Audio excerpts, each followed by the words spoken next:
बिस्मिल्लाहिर्रहमानिर्रहीम इय्याक नअबुदु व इय्याक नस्तईन। तो गाइज़ अभी मैं चंद इंपॉर्टेंट क्लिनिकल स्पाइनल कॉर्ड से रिलेटेड है वो डिस्कस कर रहा हूँ। सबसे पहले इसके अंदर टेविस डॉर्सालिस होगी। इसके अंदर क्या होता है, नर्व फाइबर की डिस्ट्रक्शन हो जाती है, जिस वजह से एक जो होता है ना वर्ड जो वायरस होता है सेफलाइस स्फाइलिस वायरस जो होता है ना, ये सेक्सुअली जो है ना वो ट्रांसमिटेड एक वायरस होता है। आपने एफएससी के अंदर भी पढ़ा होगा। ये फिर आइज़ की जो है ना वो डिस्ट्रक्शन भी करता था, आपको मेरे ख्याल में इस तरह का था। तो ये क्या करेगा, स्टेबिंग पेन करेगा, पैरास्थीसिया नमनेस करेगा, स्किन हाइपर सेंसिटिविटी करवा देगा, लॉस ऑफ पोस्चर हो जाएगा, मतलब पेन होगी उसे, स्टेबिंग पेन होगी, पैरास्थीसिया हो जाएगा और पोस्चर एप्रिशिएशन इसकी लॉस हो जाएगी, डीप पेन सेंसेशन, उसे पेन की सेंस ही नहीं होगी, ठीक है। और सुपरफिशियल जो होता है ना वो पेन सेंसेशन वो भी लॉस हो जाएगी। एटेक्सिया मतलब वो चल फिर नहीं सही सकेगा। इसके अलावा हाइपोटोनिया मसल्स की जो है ना वो टोनिसिटी वो इसकी डिक्रीज़ हो जाएगी।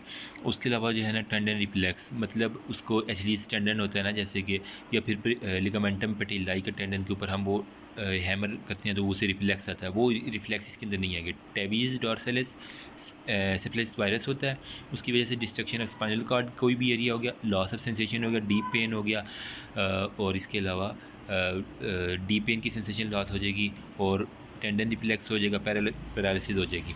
उसके बाद all upper motor neuron lesion, इसके अंदर जो होता है ना वो डिसेंडिंग ट्रैक सारे के सारे आ जाएंगे। अपर मोटर न्यूरॉन की लेजन के अंदर पैरामिडल ट्रैक्स, हमें पता है कॉर्टिको स्पाइनल ट्रैक मतलब कॉर्टेक्स से शुरू होके ऊपर से जहाँ इंटरनल कैप्सूल वगैरह था ना वहाँ से कॉर्टेक्स की वहाँ से शुरू होके, तो ये इस कॉर्टिको स्पाइनल का बेसिकली क्या मकसद था कि स्किल्ड मूवमेंट इसने करनी थी। अब इसके अंदर जो मेन एक बात बुक के अंदर लिखी है बेबिंस्की साइन हो गया ना, तो ये कैसे करती हैं मैं आपको दिखाता हूँ।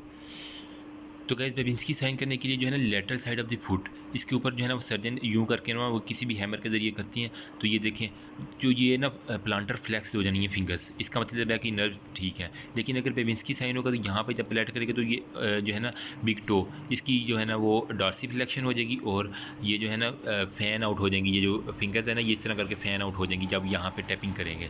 ये इसका सिंपल सेम वही है, बिग टो की जो डार्सीफ्लेक्स हो जाएगी फिंगर, बिग टो डार्सीफ्लेक्स पीछे की तरफ मुड़ेगा, ठीक है, और फिंगर जो है ना वो फ़ैन आउट मतलब यूँ करके चलिए फ़ैन हो जाएंगी। इसके अलावा जो है ना वो है शो पैरामिडल ट्रैक प्रॉब्लम, मतलब हमें पैरामिडल ट्रैक्स की प्रॉब्लम के अंदर ये ना बेबिंस्की साइन शो होगा। नेक्स्ट है एब्डोमिनल रिफ्लेक्स, जल्दी से बता रहा हूँ, कोई मसले की बात नहीं है। एब्डोमिनल रिफ्लेक्स में क्या होता है, एब्डोमिनल मसल को जब वो थोड़ा स्ट्रेच करते हैं ना तो वो टॉट हो जाती है, इसका मतलब है कि नर्व ठीक काम कर रही है। लेकिन अगर एब्डोमिनल मसल को हम ना पेट के मसल को खींचें तो वो फ्लैसिड ही रहें, तो इसका मतलब है कोई ना कोई डिस्ट्रक्शन है, उसे सिग्नल नहीं प्रॉपर आ रहे। नेक्स्ट है क्रीमेस्टेरिक रिफ्लेक्स। अगर हमें पता है कि क्रीमेस्टेरिक जो है ना स्क्रोटम के नीचे आई थिंक एक मसल होता है, ये आपने एब्डोमेन वाले चैप्टर में पढ़ा होगा।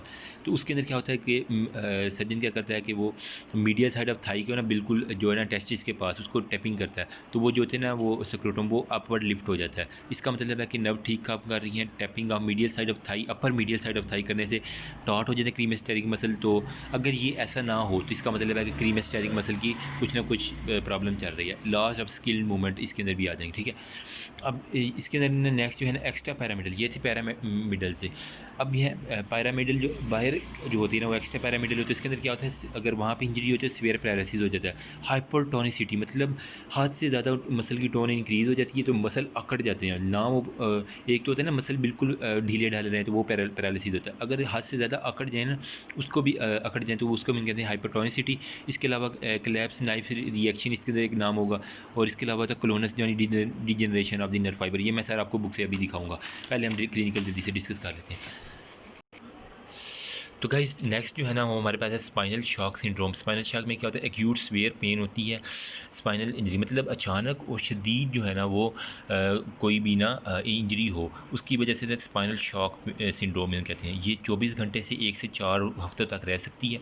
अच्छा, जब ये ख़त्म होती है तभी हम बता सकते हैं कि डिस्ट्रक्शन कहाँ कहाँ हुई है। जहाँ जहाँ तक नर्व सप्लाई जाएगी वो ठीक काम करेंगे, जहाँ नर्व सप्लाई नहीं होगी वो जो है ना वो इसका मतलब वहाँ पे नर्व सप्लाई नहीं है। अब जहाँ पे इंजरी हुई है उससे नीचे वाले एरिया में ना बिल्कुल नर्व सप्लाई नहीं होगी, ठीक है। तो सर्जन क्या करता है कि कोई भी ना अपनी ना एक या दो फिंगर जो है ना वो एनल केनाल के अंदर इंसर्ट करता है। सपोज़ कि ये है एनल केनाल, ठीक है। सर्जन क्या करेगा, ग्लव्ड हैंड जो है ना अब एक या दो फिंगर एनल केनाल के अंदर डालेगा। अगर तो नर्व सप्लाई ठीक है तो ये एनल केनाल के स्फिंक्टर ना उसको फिंगर्स को जकड़ लेंगे। लेकिन अगर नर्व सप्लाई ठीक नहीं है तो जिस तरह ये खुला हुआ है ना तो ये मज़ीद डायलेट कर देगा। तो इसका मतलब है कि कोई ना कोई इंजरी हुई है। ये सिंपल जो है ना स्पाइनल शॉक सिंड्रोम को टेस्ट करने के लिए पूछते होते हैं। अच्छा, उसके बाद कंप्लीट कॉर्ड ट्रांजैक्शन सिंड्रोम क्या होता है? मतलब कंप्लीटली जो है ना वो स्पाइनल कॉर्ड के कट हो गई है। ये स्पाइनल कॉर्ड जा रही थी, एक्सीडेंट हुआ खुदा न खास्ता और यहाँ से कट हो गई। अब क्या हो गया? मसल पैरालिसिस हो गया, एट्रोफी हो गई, पेन हो गया और वही सारे फ्लेक्शन एक्सटेंशन हर चीज़ लॉस हो जाएगी। सारे जो है ना वो ट्रैक कट गए हैं। एंटीरियर कॉर्ड सिंड्रोम में क्या होता है कि एंटीरियर स्पाइनल आर्टरी जो होती है ना वो क्या करती है? सप्लाई करती है anterior part of the spinal cord, नाम में काम है, ठीक है। Anterior spinal artery, anterior part of spinal cord, अगर उसकी वो कंप्रेस हो जाए किसी की वजह से एंटीरियर स्पाइनल आर्टरी, क्या होगा? वहाँ ब्लड सप्लाई नहीं जाएगी, वो ट्रैक से ही काम नहीं करेंगे, एंटीरियर कॉर्ड सिंड्रोम हो जाएगा। क्या होगा? मसल एक्टिविटी नहीं होगी। उसके अलावा जो है ना वो मसल पैरालिसिस हो जाएगी, पेन, टेम्परेचर, टच, प्रेशर नहीं होगा। बेबिंस्की साइन पॉजिटिव होगा, मतलब उसकी जो है ना फुट के ऊपर लेटरल साइड पे यूँ करेंगे तो ये ग्रेट तो डॉर्सी फ्लेक्स हो जाएगा। ये अगर मैं हाथ के ऊपर आपको पाँव दिखा रहा हूँ और ये फिंगर्स जो है ना वो फैन आउट हो जाएंगी। Okay okay. उसके बाद नेक्स्ट है वो है सेंट्रल कॉर्ड सिंड्रोम। इसके अंदर क्या? स्पाइनल कॉर्ड की जो है ना कंप्रेस हो जाए। Central cord, spinal cord compress in central area. हमें पता है कि स्पाइनल कॉर्ड का जो सेंट्रल एरिया ना उसकी जो है ना वो बाकी पेरिफेरी भी होती है, लेकिन सेंट्रल एरिया मेनली जो है ना वो कंप्रेस हो जाए तो क्या होगा? इसके अंदर जो है ना due to vertebral column over growth होगा। अब सेंट्रल एरिया की कंप्रेशन की मेन वजह जो है ना वो वर्टिब्रल कॉलम, मतलब ओस्टियोक्लास्ट सही काम नहीं कर रहे थे, वर्टिब्रल कॉलम जो है ना ओवर ग्रो कर गई, जिसकी वजह से कंप्रेशन स्पाइनल कॉर्ड होगा। अच्छा, इनर एरिया जो है ना वो ज़्यादा इफेक्टेड होता है देन आउटर एरिया, मतलब इनर एरिया में एच शेप जो ग्रे मैटर है ना वो ज़्यादा इफेक्टेड होगा। अच्छा, नेक्स्ट जो है ना ये था सेंट्रल कॉर्ड, मतलब सेंट्रल केनाल के ऊपर जो प्रेशर पड़ेगा उसकी वजह से। इसी के अंदर देखिए टर्मिनोलॉजी है लेमिनेशन। लेमिनेशन क्या होती है? मतलब कि इसके ऊपर मैं एक और लेयर चढ़ा दूँ, एक और है, इसे लेमिनेशन कहते हैं। अब स्पाइनल कार्ड में कैसे होगा? हमें पता है दरमियान में जो है ना वो जो है सर्वाइकल वो बिल्कुल दरमियान के अंदर रहती है, उसके बाद है लंबर, उसके बाद जो है ना वो सैक्रल और फिर कॉक्सीजियल। अच्छा, अब इसके जो है ना साइडों पे यूं करके ये जो जा रही है ना नर्व फाइबर, ये सारे के सारे लेमिनेशन करवाएंगे।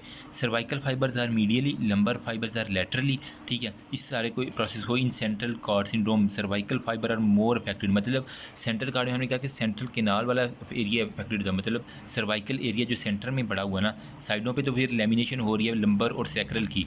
ये लेमिनेशन इसी तरह होती है ना, ये दरमियान में और साइडों पे इसके ऊपर घुमाई जा रहे हैं। बाकी जो सर्वाइकल वाली दरमियान में रहेगी, लंबर उसके ऊपर, थोरेसिक उसके ऊपर, लंबर उसके ऊपर, फिर कॉक्सीजल वो सारे के सारे इसके ऊपर आ जाएंगी।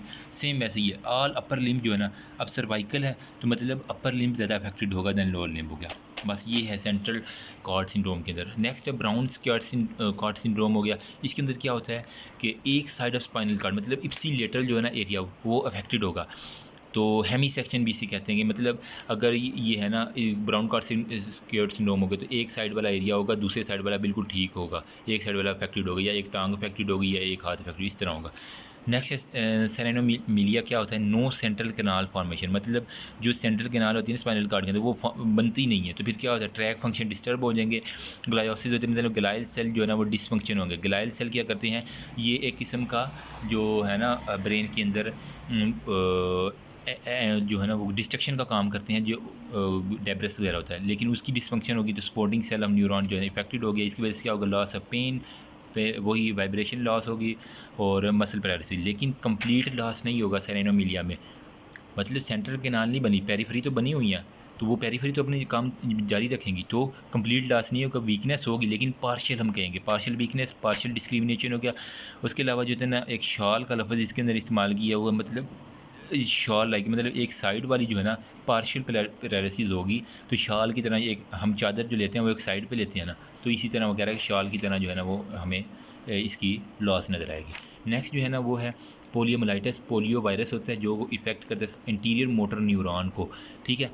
उससे क्या होगा? डिस्चार्ज होगा, लोअर लिम्ब जो है ना मोर अफेक्ट। हमें पता है पोलियो जो है मोस्टली पाँवों के ऊपर जो है ना वो ज़्यादा अफेक्टेड हुआ होता है, बंदा चल फिर नहीं सकता जिसको पोलियो हुआ होगा। अच्छा, अगर ये ज़्यादा सवेयर हो, पोलियो का इलाज फिर भी ना हो, तो ज़्यादा सवेयर हो जाए तो वो फेरेंक्स, लेरेंक्स और डायफ्राम को भी इफेक्ट करेगा, जिसकी वजह से क्या होगा? डेथ हो जाएगी, बंदे की सांस ही नहीं आएगा।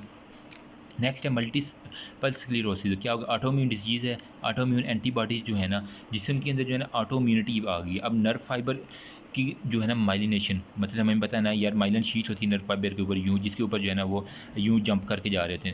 बेसिकली जो है ना इसके अंदर प्रोटीन होती है जो इसकी जो है ना ट्रांसमिशन में भी इन्वॉल्व होती है। अगर माइलिनेशन कोई डिस्ट्रॉय कर देगा हमारी एंटीबॉडी जिसम की, तो क्या होगा? नर्व फाइबर आगे नहीं जाएगा, ब्लॉकेज हो जाएगी, बस। नेक्स्ट लास्ट है अमाइलो टॉपिक लेटरल स्क्लेरोसिस, इसके अंदर क्या हेरिडिटरी डिजीज़ है, कॉर्टिकोस्पाइनल और एंटीरियर स्पाइनल ट्रैक जो है वो डिस्टर्ब होंगे, ऑटोमेटिक डिजनरेशन हो जाएगी और इसका काज अभी तक अननोन है। अभी मैं बुक से हाँ, तो गाइस ये बुक पे आ जाएँ। हमने अपर मोटर न्यूरॉन को डिस्कस कर लिया है। पिरामिडल ट्रैक्स के बारे में हमने जल्दी से देखा था। पेबिंस्की साइन जो पाँव के ऊपर मैंने करके आपको दिखाया हुआ, प्लांटर फ्लेक्स हो जाती है नॉर्मल, ठीक है। उसके अलावा जो है ना, अब सुपरफिशियल एब्डोमिनल मतलब मैंने कहा था पेट की मसल को करेंगे तो वो टॉट हो जाएंगे। क्रीमेस्टेरिक मतलब मीडियल साइड ऑफ थाई के ऊपर स्ट्रोक करना है तो वो जो है ना वो टॉट हो जाएंगे मसल। इसके अलावा जो है ना फाइन स्किल्ड वॉलंटरी मूवमेंट नहीं होगी। ये सारे के सारे हमने निकाल लिया। सीवियर पैरालिसिस हो गया, स्पेसिफिसिटी ये आपने खुद पढ़ लेना है। क्लैप्स नाइफ एक रिएक्शन था। इसके अंदर क्या है, when passive movement of joint is attempt हो गया, the resistance ऑनिंग the specificity of muscle, मतलब पैसिवली मूवमेंट, ये मैं कोई जोर नहीं लगा रहा, पैसिव मूवमेंट कर रहा हूँ, इसके अंदर भी जो है ना वो मसल टॉट हो जाएंगे। तो ये होता है क्लैस्प नाइफ रिएक्शन हो गया।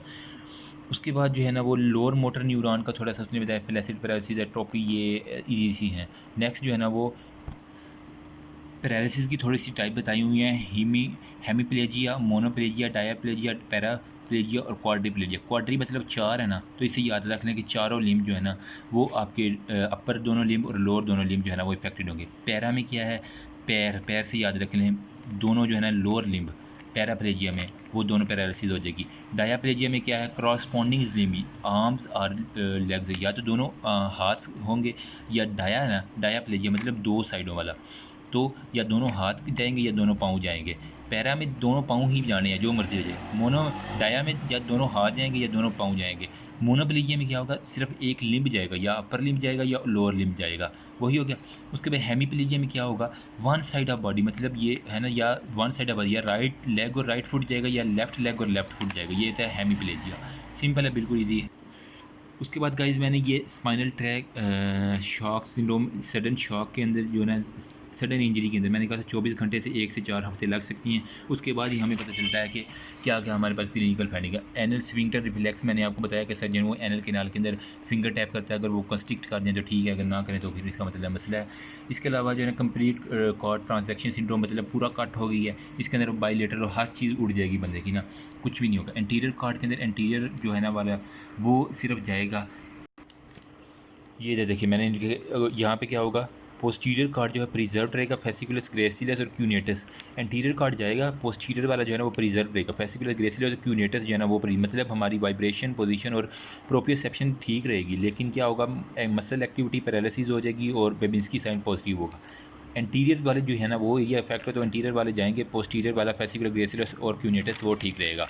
उसके बाद जो है ना वो कह रहा है, किधर गया यार, ये देखें सेम यहाँ पे देखें बाईलेटरल, वो जो एंटीरियर से जा रहे हैं वो लॉस हो जाएंगे, पेन, टेम्परेचर, लाइट टच हो गया। लेकिन जो टेक्टाइल डिस्क्रिमिनेशन है, वाइब्रेशन हो गया, प्रोप्रियोसेप्टिव सेंसेशन, वो कह रहा है प्रिजर्व्ड होगी, अनडैमेज रह जाएंगी।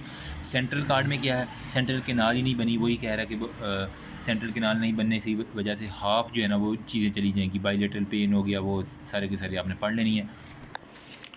ये गाइस डायग्राम के अंदर थोड़ा सा दिखा रहा है, ये कंप्लीट कार्ड में सारे का सारा स्पाइनल कार्ड हो गया। एंटीरियर कार्ड में सर अभी ये एंटीरियर वाला पोर्शन जा रहा है, सेंट्रल कार्ड में ये सेंट्रल वाला पोर्शन जा रहा है, बाकी साइडों वाला ठीक है, ठीक है। ब्राउन्स कार्ड में क्या है, हेमी है, मतलब हाफ जाएगा, हाफ ठीक रहेगा, ठीक है।